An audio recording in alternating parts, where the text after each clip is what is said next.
if you look at the studies of the U curve of happiness, the lowest point in adult happiness or life satisfaction tends to be around 47. People vastly underestimate how much life they have ahead of them. And your work is really important because it calls out and it calls into question the beliefs and attitudes we have about how we should be and live at any stage of our life, and brings the notion of like, how do we create the structures and rituals and the initiations to actually live an authentic life that's an authentic connection to who we are and what we want and what matters to us, what we care about and what we love. And life's too friggin' short to not do that. And yet, most of us don't. And I'm actually at this point right now where I'm like, wait a minute, what's next? Like I'm believing I'm going to be 120, so I'm about halfway there. Right. When I had my 60th birthday party, I had a big sign said, my first 60 years birthday party. Yeah. Well, actually having that mindset is important. And Dr. Phil Pizzo at Stanford, who ran the medical school, has shown that there's three key things that we need after about age 50. And these are the three building blocks. And you also see this in the blue zones studies and research. And I know you've been in Sardinia and one of those blue zones out there. So the three things we tend to need, and this is particularly true if you actually retire, which I don't recommend, purpose, wellness, and community. So the purpose piece is understandable, especially if you retire. Like, okay, what's your purpose in life?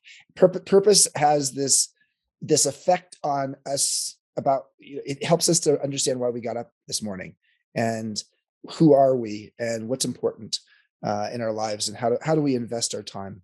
Wellness is obvious, and kudos to you for helping people to understand the topic of wellness. And we're definitely going to lure you to our MEA guest faculty. Okay. Okay, that was easy. Is it on the beach? Okay, fine. It's on the beach. It may even be walking distance for you. And I won't even get into that. Can I surf? Can surf. Yes. Well, the surfing and gut health week. So, and then the third one, so purpose, wellness, and then community. Yes. And this idea of community, Blue Zones very clearly shows this. Yeah. But it's, I think, probably been my greatest lesson in the 4 years since we started MEA, Modern Elder Academy.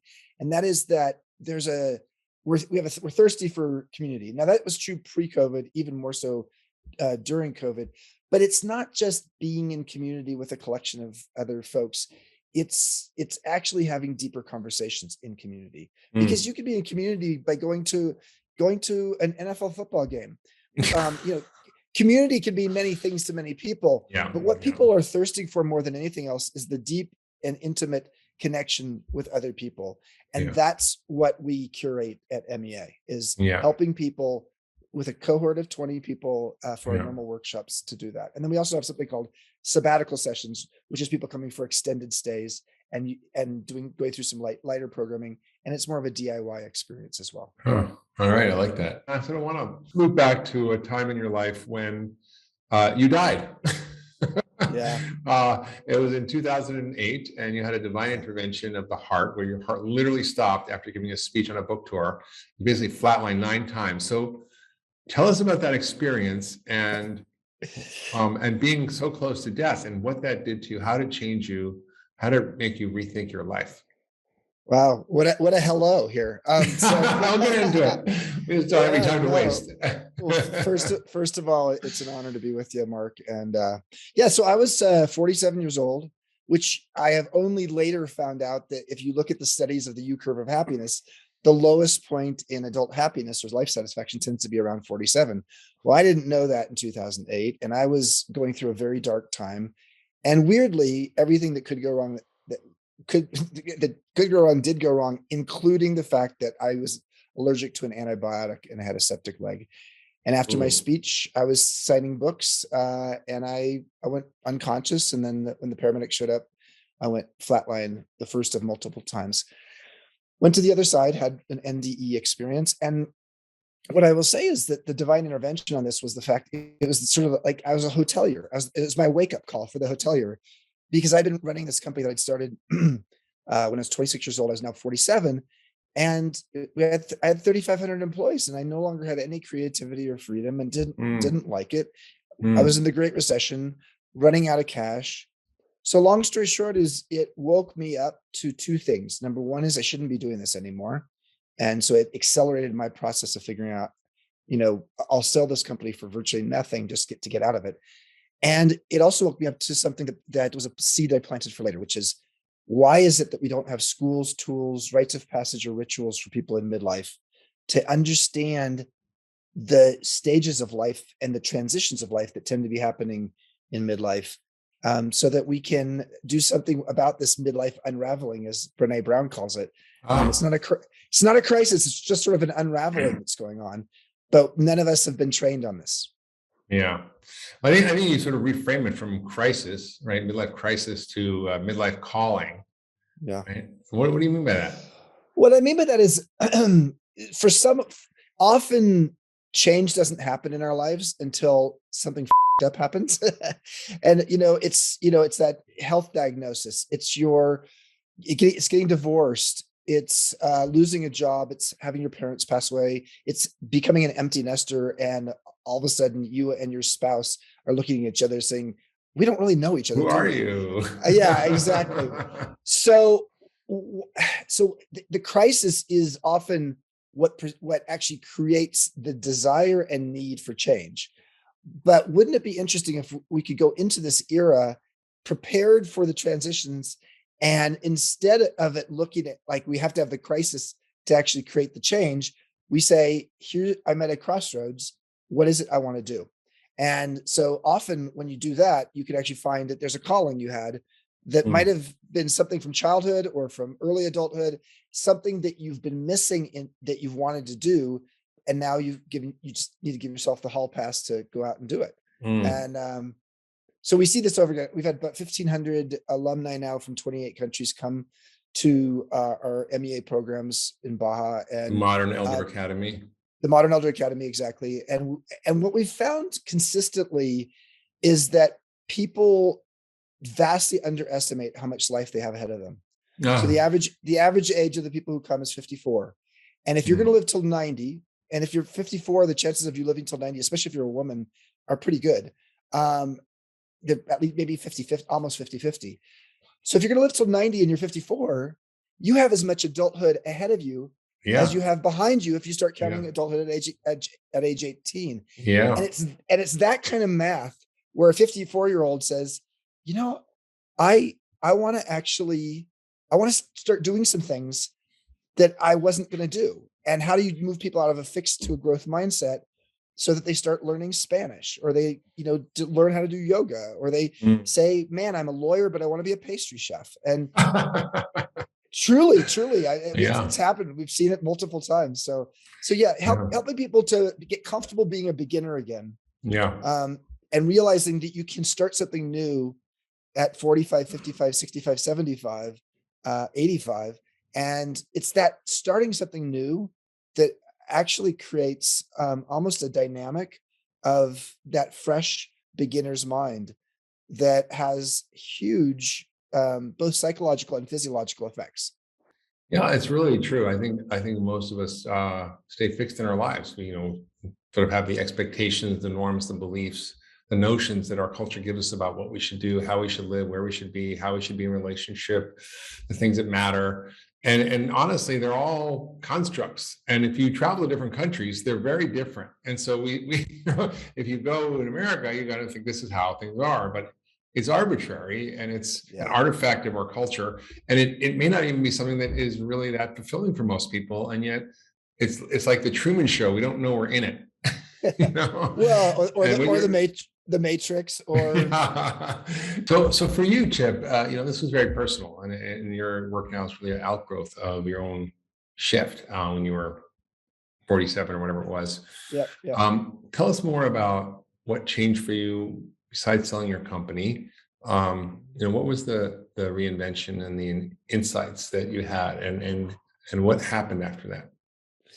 In the movie The Intern with Robert De Niro and Anne Hathaway, De Niro early in the film says, musicians don't retire, they quit when there's no more music left inside of them. And I had music. It was there. I just wasn't sure who to share it with. And I got a call from this guy named Brian Chesky. I didn't know who the hell he was. He was co-founder of a company called Airbnb.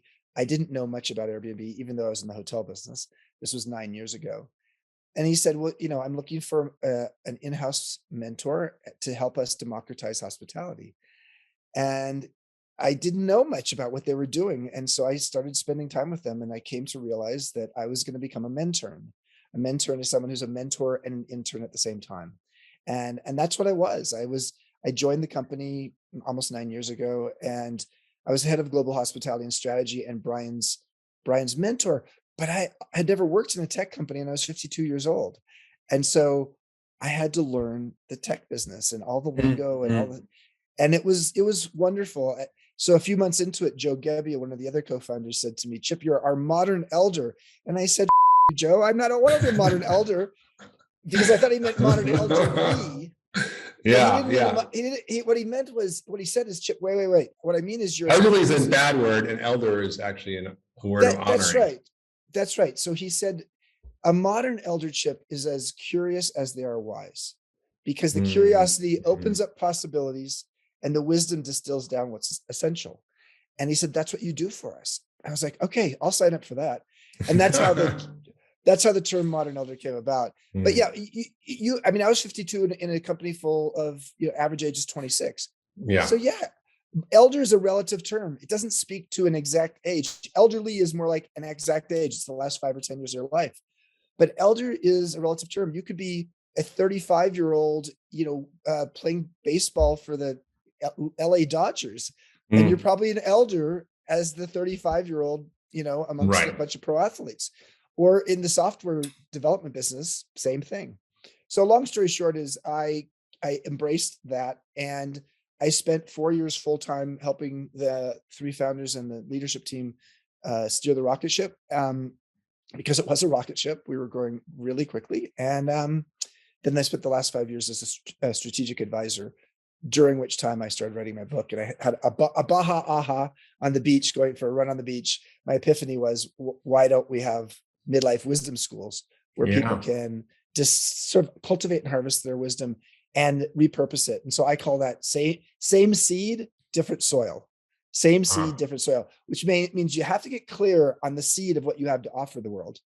And then you might start looking for a different soil. And that's what, Airbnb was different soil for a hotel. For you. Yeah. But so it worked well. And yeah. So, how do you define a modern elder? Someone who's basically curious and open and has a beginner's mind, but also is wise. So it's sort of this almost interesting marriage of, it's the alchemy. Opposites, right? Mark, it's the perfect, it's like learning to have the perfect alchemy of when do you dose up the curiosity. And the curiosity, we teach at MEA appreciative inquiry, which is an empathetic form of curiosity, of how to ask questions. And then when do you dose up the wisdom and be in a position to actually offer some advice or some lesson, a teachable moment.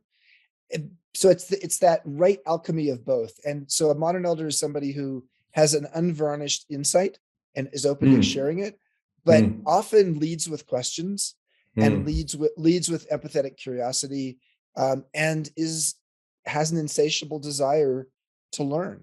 And that's, to me, that's what defines a modern elder. And the beauty of it was we're living in an era where we're living longer, but power in a digital society is moving younger, as evidenced by companies like Airbnb, and the world is changing faster. And those 3 variables, living longer, power moving younger in the digital world, and world changing faster, means there's a lot of people between age 35 and 75, which is what's now considered midlife. There's a lot of people who are confused and bewildered, and often feeling a bit irrelevant. And so that's what we're there for. How do you address this sort of cultural phenomena of the idealization of youth, and the culture of youth, where becoming older is seen as something not desirable and not welcome and onerous in a way, and where you become irrelevant? Yeah, I think it's a great question, Mark, and it's a hard question to answer, and I'll give you my thought on it, but there's a lot of nuance in this. I like to think of it this way: how do we help people in midlife and later realize they need to be useful, not youthful? And it's not that they shouldn't be youthful. You're in great shape, and it's not like we shouldn't try to keep our bodies and our minds and our spirits in a constantly regenerating state. We talk about creating regenerative communities. Regeneration is a big deal, and so I'm not diminishing that. But what I will say is that in a culture, where there's a cult of youth in, let's say, the United States specifically, where your standing in society, especially for women, has a lot to do with how you look, and especially how you take care of yourself as you get older. There becomes a pie chart, and the percentage of your pie chart is dedicated to just your looks and your healthful appearance becomes larger and larger and larger. And what that does is it crowds out the opportunity for the unexpected pleasures of aging. What are those? Well, guess what? Yeah, what are they? Tell me. Okay, I'll tell you. Give me the good news. So here's some good news. So, there on the other side of every bad piece of news around aging, there's often a good piece of news. So let's start with the brain. So very clear that our brain gets less good at memory, especially short-term memory, as we get older. The evidence is pretty conclusive, and our brain even shrinks a little bit. But what's beautiful is actually our brain starts to learn all-wheel drive, as Dr. Gene Cohen, who wrote the book The Maturing Mind. All-wheel drive means we can actually move from left to right brain, from logical to lyrical. We have crystallized intelligence that is growing. We have the ability to think systemically, holistically, and connect the dots. So one of the unexpected pleasures of aging is you have a greater sense of intuition and and pattern recognition. And pattern recognition is a form of wisdom. And so something gets better. What else gets better with age? Actually, EQ, your emotional intelligence and your emotional moderation. Definitely. I'm such a much smarter guy than I was when I was. Well, we're like, excuse me, but we're like these pinballs in the pinball machine. We are just like, I love Viktor Frankl, Man's Search for Meaning. And he said quite famously these three sentences: between stimulus and response, there is a space. In that space is your power to choose your response. And in your response lies your growth and your freedom. When you're younger, you don't have a lot of growth and freedom because it's not between stimulus and response is a reaction. And what does that do for you? I mean, there's some beauty in that. And yet what it does, frankly, for the people around you is it creates a reactive environment. In the workplace, it means that often it's not a psychologically safe team that you're on if you're surrounded by a bunch of people who are don't know how to emotionally moderate themselves.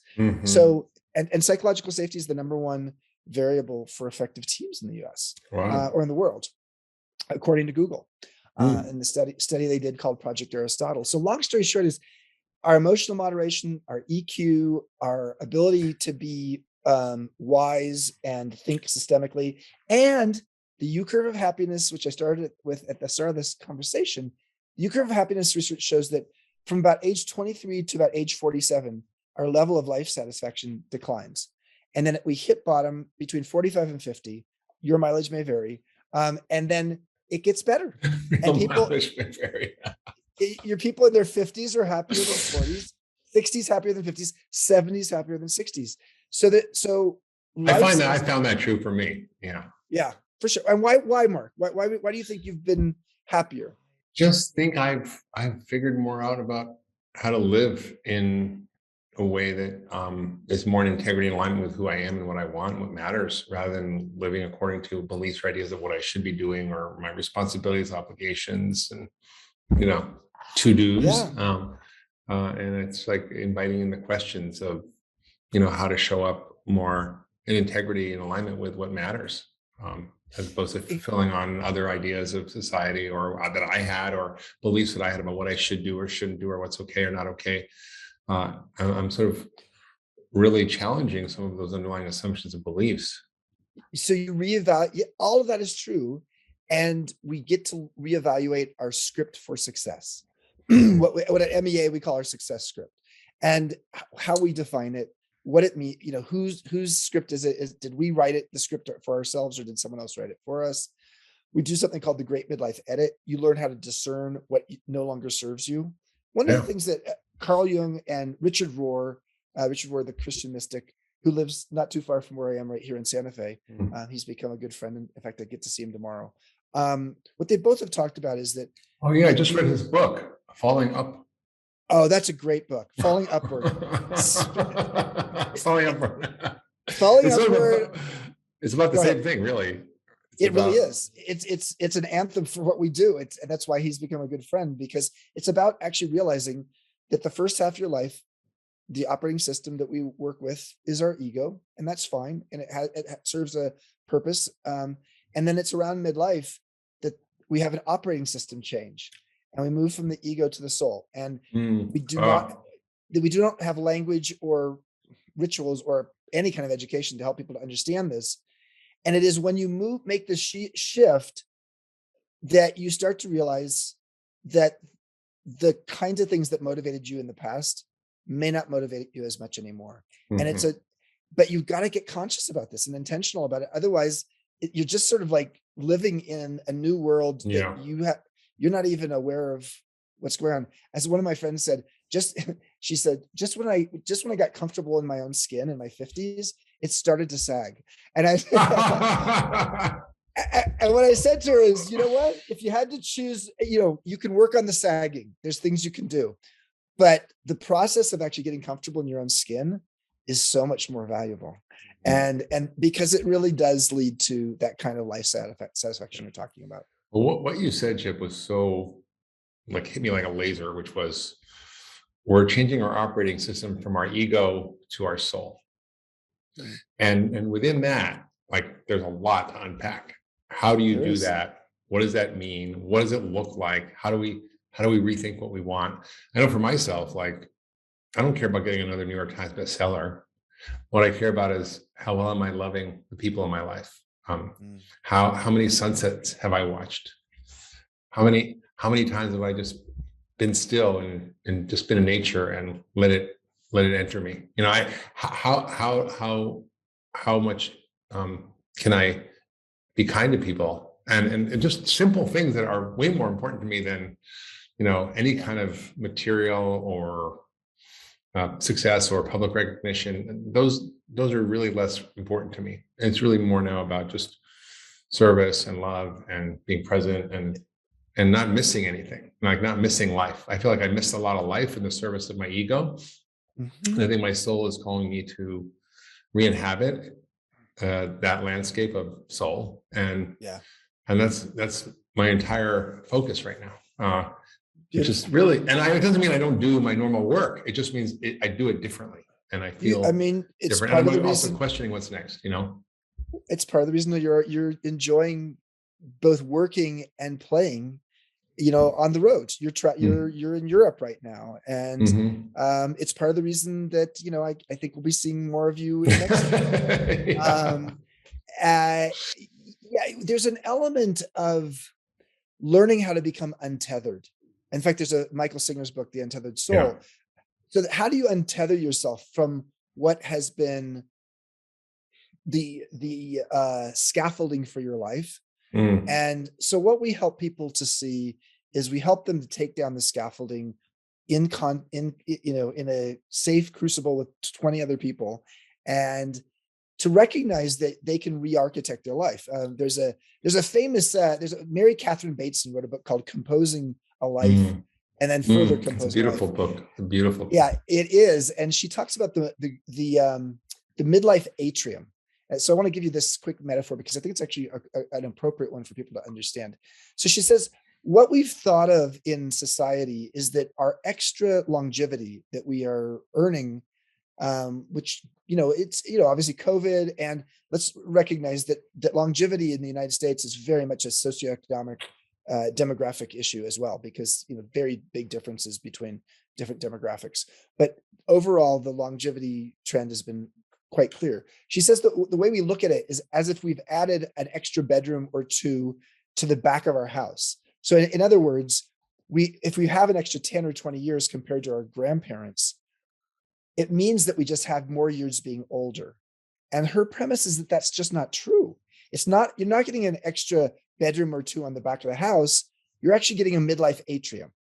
And her premise is the midlife atrium is this era often between about 45 and 65, where you have more space to actually go out and be different and to have time to reflect and to, as is true for any atrium, to actually feel some spaciousness so that you can actually re-architect the blueprint of your life.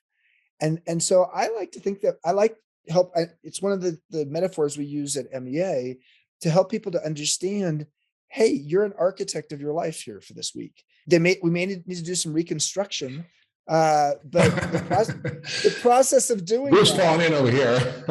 Yeah. The bathroom needs a renovation. Is that right?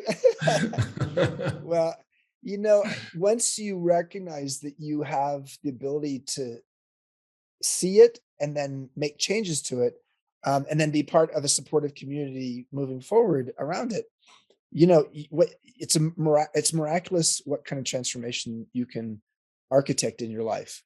So how do you take people from a midlife crisis to becoming a modern elder? Well, what's the curriculum? What's the process? How do you help people sort of reclaim? So there are four key tenets that define the program. Number one is mindset. So Carol Dweck's work on fixed versus growth mindset. How do you help a person? Because frankly, if you have a fixed mindset, man, your life does not get any better after age 50. Because what you do is your life gets smaller and smaller because you're not willing to try new things. So we help with mindset. And a lot of that is helping people to get comfortable being liminal, and to be liminal is to be in between two things. And so we have, whether it's learning how to surf, baking bread with a group of people and serving it to the rest of your cohort, learning improv, learning to juggle. I mean, people come there thinking, I'm going to this professional transitions workshop. And then the next thing they know they're actually writing poetry, and like, what the hell's going on here?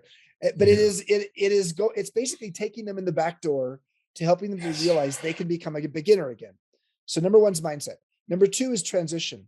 How many of us have actually been taught what the 3 stages of transition are? Not many, but the 3 stages of transition have been around ever since rites of passage days, hero's journey with Joseph Campbell, etc. And so we help people to understand the anatomy of a transition, whether that transition is getting divorced, changing your career, moving, etc. What are the 3 stages, and how do you actually accelerate your TQ, your transitional intelligence? Thirdly, is we teach a lot about regeneration, including the fact that the regeneration of the soil and the soul are both about the biome. It's the biome in the soil, the biome in the gut. And actually, how do you help people to understand what is regeneration? And so this is something I'm definitely looking forward to spending more time talking to you about in person. And then the last thing, and I'll throw it back to you, is we help people to reframe what it means, what elderhood means, because there's 3 stages of life. There's the childhood era, there's the adulthood era, and then there's the elderhood era. But we tend to think of the elderhood era as being just like elderly, but it's actually, you could be an elder for 30 or 40 years. And we have prep schools. We have, the word adolescence didn't exist in the US in the world until 1904. Prior to that, we just said, okay, once you hit puberty, you're an adult. And then once adolescence became a thing, we made a bunch of changes, child labor laws, public junior high schools and high schools, etc. So there's this thing called midolescence, and it's a new thing. And it's adolescence is your time of going through emotional, hormonal, physical changes in your teens. Midolescence is when you're going through menopause, or men going through andropause. You're going through a lot of changes, often in your 50s or 40s, late 40s, or sometimes early 60s. Why don't we have prep schools for elderhood? We have prep schools in high school to prep people for college, but also for adulthood. Why don't we have prep schools that help people? So that's what we really are. The four things: mindset, transitions, regeneration, and reframing elderhood. And you said something, maybe I misheard you, but did you say regeneration of the soul? That too. Yes, soil and soul. Soil. Okay. Soil and soul. And Both. soul. And the Okay. biome, the biome has something to do with both. I think one of the challenges with aging is that we have in this culture an environment that perpetuates abnormal aging and the frailty, the disability, the disease, the dysfunction, the loss of ability to be part of things is what we see as aging. And so it's a little bit scary for a lot of us. And when I was in Sardinia, it was amazing. Like this guy was like 96 years old, and he literally like straight up, jumped up from his chair, fully functional, and had literally just given up doing his shepherd work like a year before. He was walking, 5 miles a day, herding his sheep for, I don't know, 75 years or something, or maybe more. He was a kid, maybe 85 years. And he was so in his body and he was so robust. And this other guy, he met him and he took us down to his, sheep. He was like 87. And I'm like, could barely keep up with the guy. He's like, and I'm like, he's doing what he loves. I'm like, what do you do? Well, I'm, have my orchard, I have my sheep, I have my farm, I plant everything. I said, it's just you? It was like, he's like, yeah, just me. I give it to my family and this one and that one.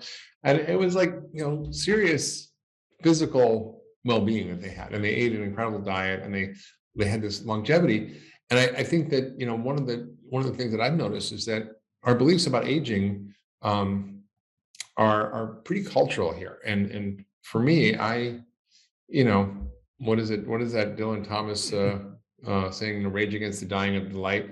I think maybe there's a little bit of that in me, but I'm also, trying to experiment with how can I kind of get younger biologically? How do I get healthier, fitter, stronger, have more energy? And I think mentally, what I've noticed is that people can really reclaim their lives and come back from the brink of death and get really robustly healthy if they have the right ideas about how to regenerate health. And really, functional medicine is regenerative medicine. It's about regeneration of all the biological systems and networks. It's like you said, it's an ecosystem like the soil. And I think that's such a key part, because if you spend your whole life developing yourself to have wisdom and compassion and, learn how to create that space between, stimulus and response, and actually can be authentically engaged and curious and wise. If your body's falling apart, it's really, it's kind of a problem. I mean, you can still do that even if your body's falling apart, but I think it's an invitation to think about, how do we reimagine aging?